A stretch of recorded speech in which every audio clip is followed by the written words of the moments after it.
We would like to thank our major sponsor, NASA Organic, for supporting Series 1 of Rose Street Pantry.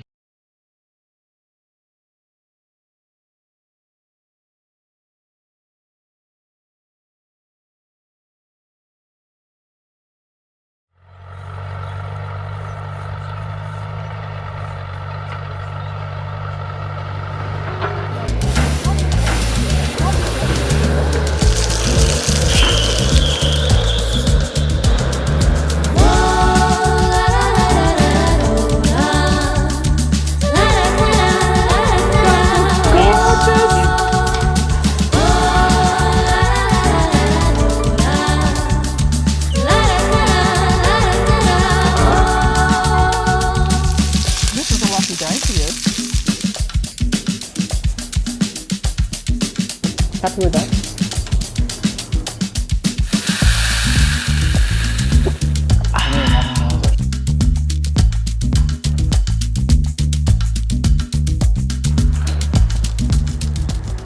We live in a world that's full of processed foods, where there's a real disconnect between what we eat and where it comes from. As a health professional and journalist, I'm particularly interested in what goes into the foods we eat and the effects that has on our body. And so I love that there's been a real swing back towards small-scale food producers here in Australia, because people want to know where their food comes from and how it's produced. And when you know the face behind the foods you eat, you can ask questions.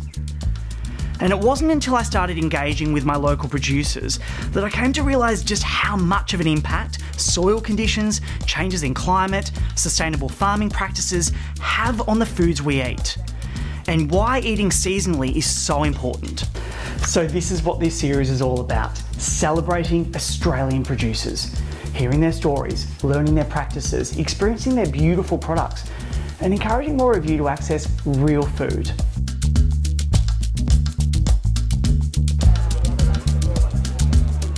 On today's episode, we're off to Collingwood Farmers Market. And like many farmers markets across the country, this Melbourne icon acts as an important link between producers and consumers. It's where people can ask questions, access the freshest of produce, and connect with the hard-working Australians behind the foods they eat. And what a day for it. So, this is my happy place. You know, I talk to you about being at the market all the time. Yeah, you do.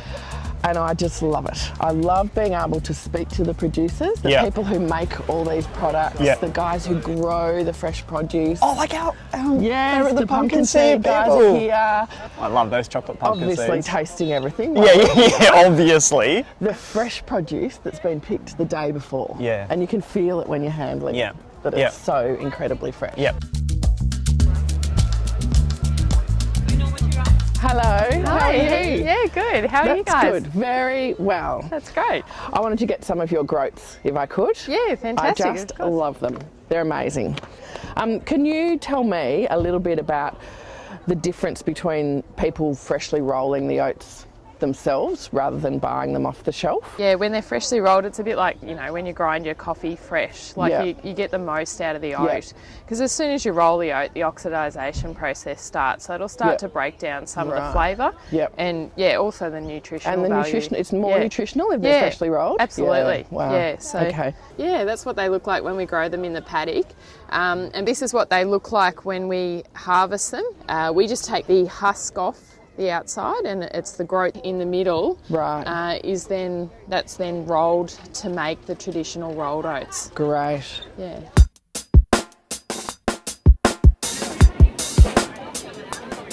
Mike, your paella is what tempted us over. Beautiful. It smells divine. Oh my God. Love it. Can we actually have a little taste? Of Mike, course. Now, just I feel like I go straight onto it. Just help yourself. Thank you. What we have there is a mixture. Now, this is a vegan vegetarian dish. Yeah, fabulous. A lot of the wakame in it, the Japanese sea vegetable. You'll love this. A lot of Marcello's vegetables from next door. Yeah. Please just help yourselves. Okay, Can we wonderful. get in a little bowl? Little bowl? Yeah, of course, yeah. Don't give him too much. Here's a gut. I was actually going to let you just stick your fork. Oh, God. You two want to be a bit fancy, so that's. Well, yeah, I forgot the fanciness before, you see. Yeah. Oh. That's $7 each chicken try. Pretty It good. is so good. I haven't put wakame in my paella, and I make it quite often. The wakame is the dried wakame, especially very easy to use. Just sprinkle it in. You don't have to rehydrate it first. Oh, Yeah. great. Whereabouts do you harvest it from? So we harvest the wakame from the mussel farm infrastructure. We don't actually grow it as a separate crop as such. But what's been happening, the wakame was introduced as a Japanese sea vegetable, introduced most probably through ballast water about late 90s, so last, it's been around for about 30 odd years in the bay. So it's one of those sea vegetables which out of all the seaweeds, it's most probably the wideliest eaten and grown in the world. Beautiful on top of poached eggs, for example. Any soup that you're having, just crumble it in. Yep. A leafy green salad, for example, again, just crumble it in and it just, Beautiful. All right, Mark, I think we're going to have to take a bag of that wakame. Certainly, Mark. please Thank do. you. Yeah, no, they're all the same, so yeah, just help yourself. Yeah. Thanks so much, No, Mark. my pleasure. Thank you. Yeah. As we wander the stalls, we see familiar faces and I'm introduced to some of Merida's favourite producers. Hi, Meredith. How are you? And you're Tom. That's Tom. Tom. Yeah, lovely to meet you. Nice hair. Yeah, love my hair. What happens, amazing. what happens when you grow too many oranges, mate? Oh, I see. When you combine the oranges and the avos and the pistachios, it all goes to pear shape.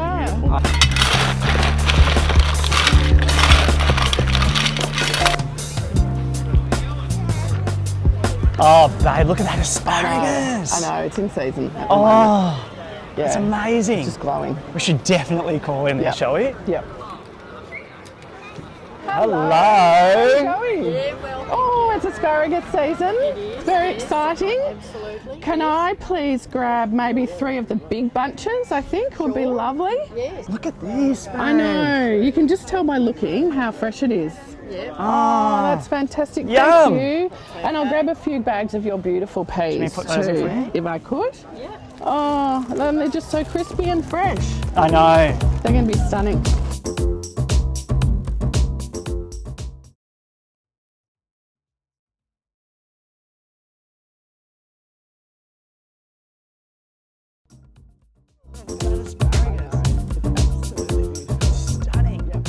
There's a real sense of community here. Friends, families, fellow foodies talking shop. It's such a marvellous place to learn and of course pick up lots of gorgeous produce. Beck, I saw everything yummy here and I just had to come over and try some. It looks so good. Thank you. So I wanted to ask you, because Meredith just loves the farmers markets. What do you, what's so great about being down here? And Well, for us, it was a great entry to market. So when we were very small, it was a great way to meet our customers, try our products out, get feedback from people. As we've got a bit bigger, because we're a predominantly wholesale business, it's an amazing way to meet the customers that are actually buying our products, meet people like Meredith who now stock and sell our products, meeting suppliers like Mike who we get to work with and become friends with. So yeah, it's great. We love it. how important is it to maintain that contact with people? Oh, huge. Because we are, you are in your little bubble when you're in your wholesale kitchen and, we're packaging and cooking and wrapping and slicing and all the big repetitive tasks which keep the cogs turning. But to have that face-to-face contact really gives the product a human side. Yeah. And I think for people as well to see the face behind the brand, it's really, really important.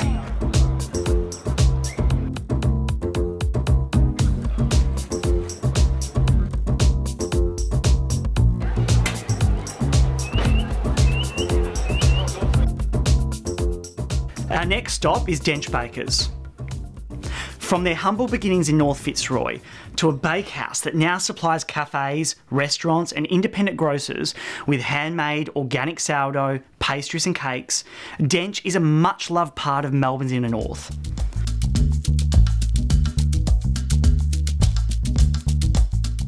Established in 2005 by father and son duo John and Tony Dench, the bakehouse has managed to maintain a grassroots feel through prioritising quality over quantity, being acutely aware of where they source their grains, and of course by maintaining a presence at farmers markets. Time for some bread. Tony. Hey Tony, Hi, how are guys. you? Nice to see you. Good to see Meredith, you. you too. Woo-woo. Thank you. I love your bread. It's Thank you so very much. beautiful. Thank you. I've been eating Dench bread. What have you been open for? Nearly 15 years 14 or and a something half, like almost that. 15 years in February. That's so Yeah. exciting. She has been your biggest advocate for I a while. have. I just love it. It's beautiful. It's amazing, and thank it's maintained. It's gorgeous quality from the beginning, which I think is really special.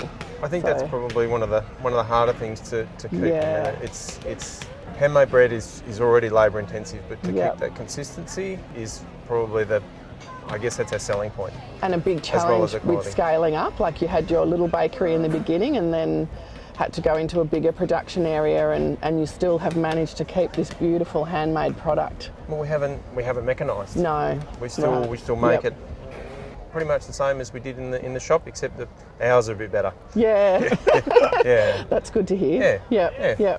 And Tony, what I love about your business is that you've managed to maintain that grassroots feel, you know, from your little cafe front, and you've still got a presence at the farmers market. How important is that?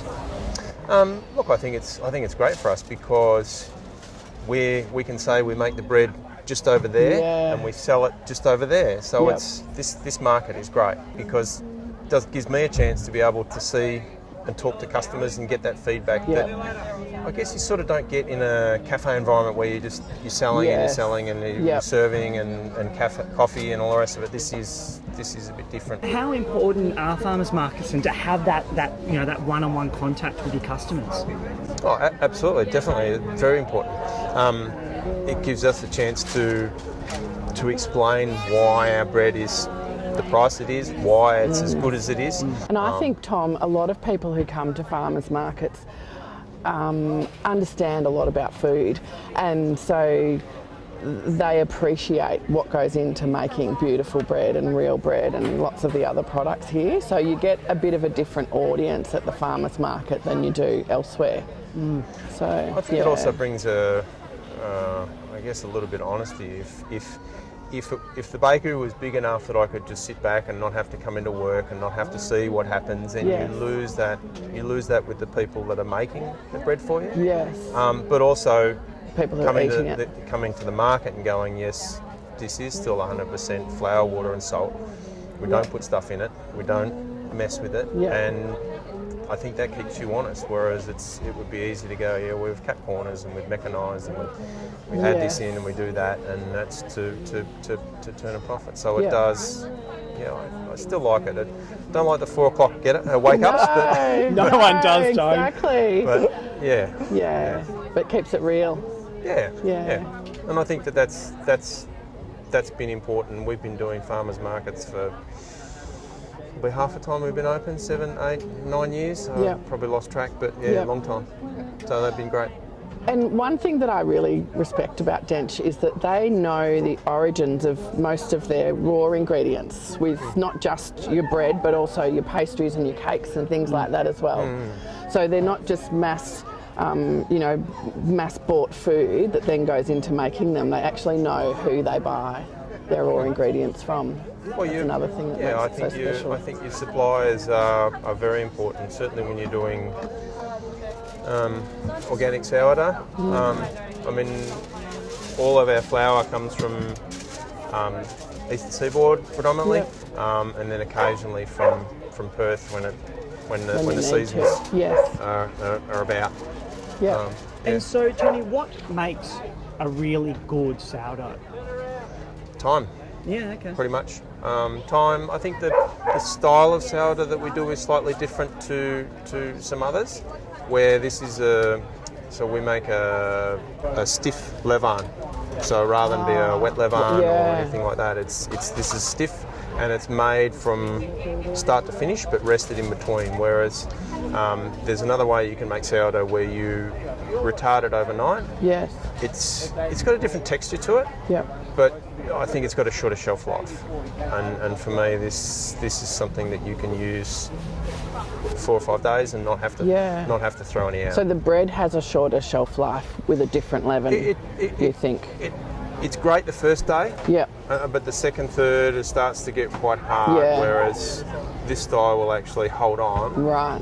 And still have a soft crumb. Yeah. But look, all sourdough sort of it almost ages a little bit as it sits. Yes. And so it changes and it keeps changing, and it's actually easier to eat, I think, and digest that second and third day when it's actually had a chance to keep, it's not really baking, but it keeps changing. Because why do you think sourdough has become so popular in recent times? People realise that instant bread is rubbish. Yeah, that's fair enough. Yeah. Yeah, I think it's look, you get great shelf life out of it. It's not. It hasn't got preservatives. It's literally flour, water, and salt, and any other flavours or grains that you want to put into it, whether it's olives or anything like that. Thank you so much for seeing us today. It was really good. Lovely to meet you. Good to see you.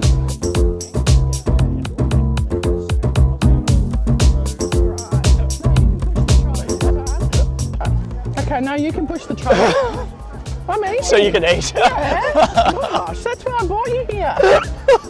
Didn't you realise that? Paper barrelly. Oh, gosh. How good was today? It was amazing. With an abundance of beautiful produce, we make our way back to the pantry, ready to put our own little twist on an old-time favourite.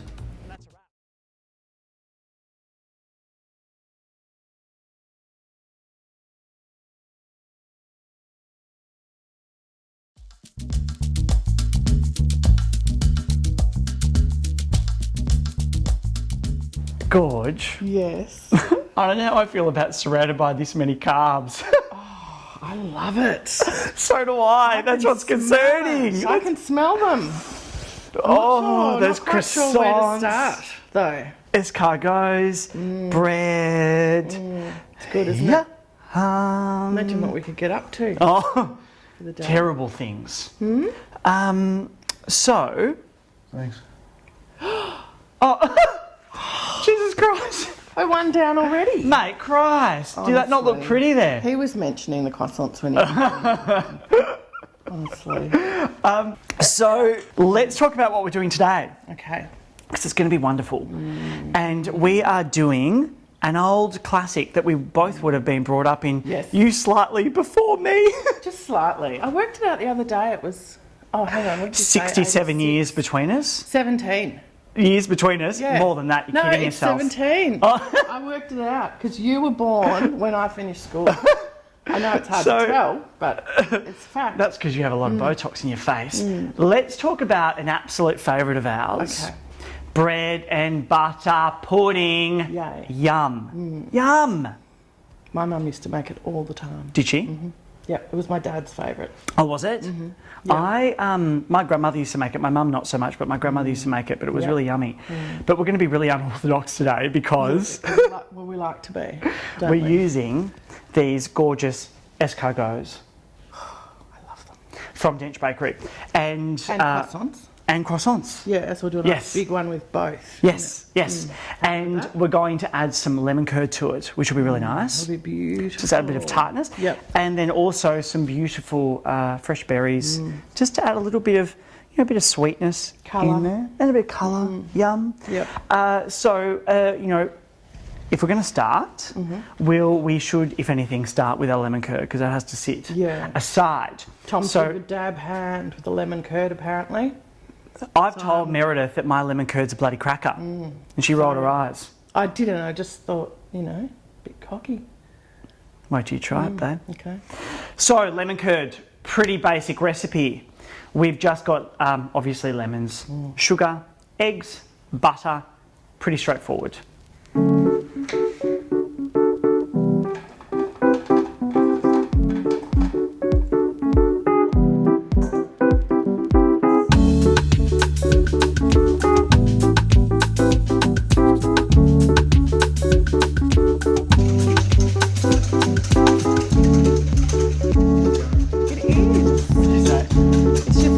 Darling, can you please crack me an egg?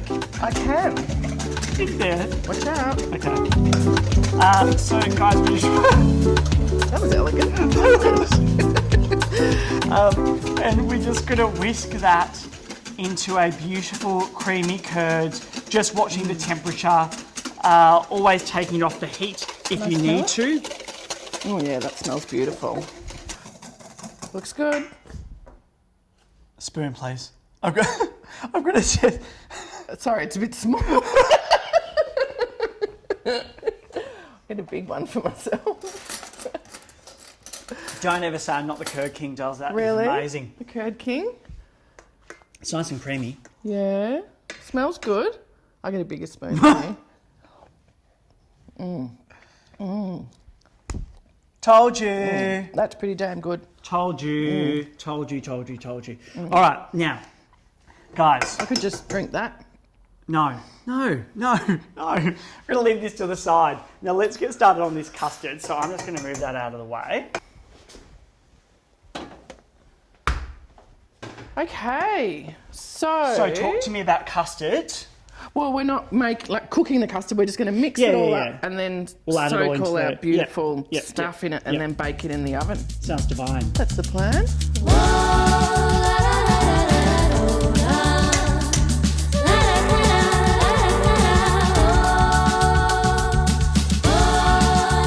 we need some milk.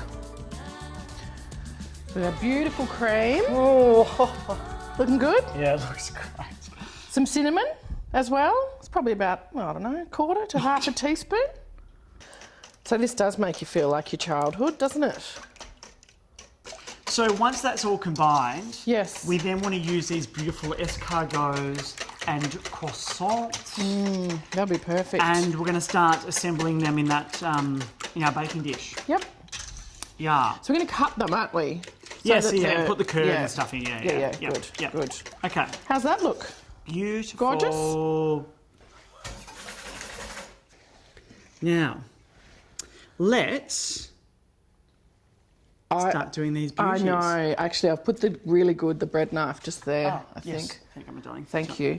I think it's nice if you can. I know these are quite thin, but you really want the pastry to suck up all the beautiful custard. And the curd, obviously. Yeah. So look at that. Aren't they beautiful? I'm having trouble not eating them. Gorgeous. Gorgeous, yeah. So then we can just pop those in the bottom there. Yeah, beautiful. And then do you want to put your curd on top? Yeah, I'll put the curd in. Yep. I'll do that.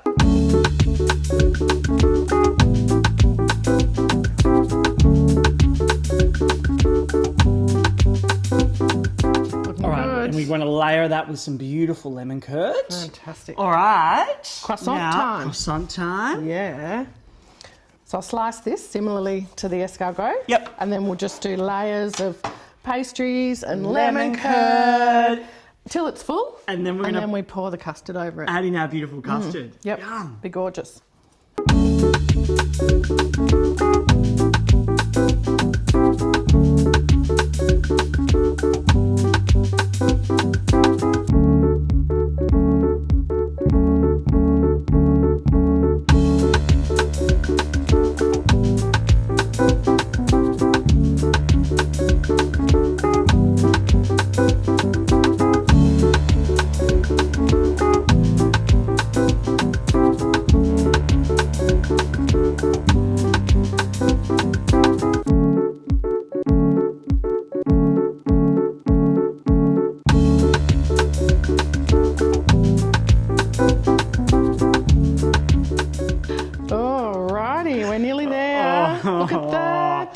That looks incredible. Doesn't it look beautiful? And you can see the croissants, because they're cut in half with all the holes. Absorbing all the custard. Yes, it's soaking up the custard. It'll have the lemon curd in there. Oh, I'm already ready for this. Beautiful. You can smell the cinnamon. So about 30 minutes in the oven. Yep.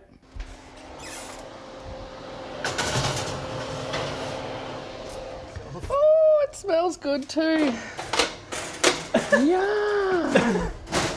What are you doing over there? I couldn't shut it. Oh my God, that looks amazing. Doesn't that look beautiful? Oh my God.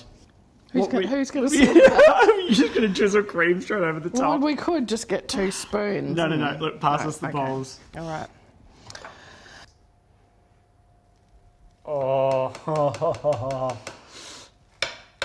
Oh, yum. It just looks and sounds and smells amazing. Oh, God, that looks good. Girl, can you pass me that other bowl, please? Yes, I can. Looks unbelievable. I actually, I'm yet to have it with croissant as opposed to bread, but I think I'm already digging it. You can feel the texture. You Yeah. can see the lemon You curd can smell the in curd. there. Yeah, you can smell the curd. Yeah. We're just gonna do some Well, cream. you know, it just sort of, it has to. It has to be done. Yeah. Yeah, if you're going to do it, then it's pretty thick cream, this cream, which means you get a very big spoonful. And mine, please. Thank you. Go. Thank you. Now we've got these gorgeous berries. Oh, thank you. So let's put some of these Oh, on. that'll be perfect. Oh my god, babe, that looks amazing. Yeah. All right. There we go. This is something I've been looking forward to all day. Just beautiful. Oh my god. Here we go. The texture's amazing. Yeah. Stop it. I'm out. Okay, that's really good. That's amazing. It's beautiful, isn't it? Shall we say cheers to the classics? To recreating the classics. Cheers. Cheers.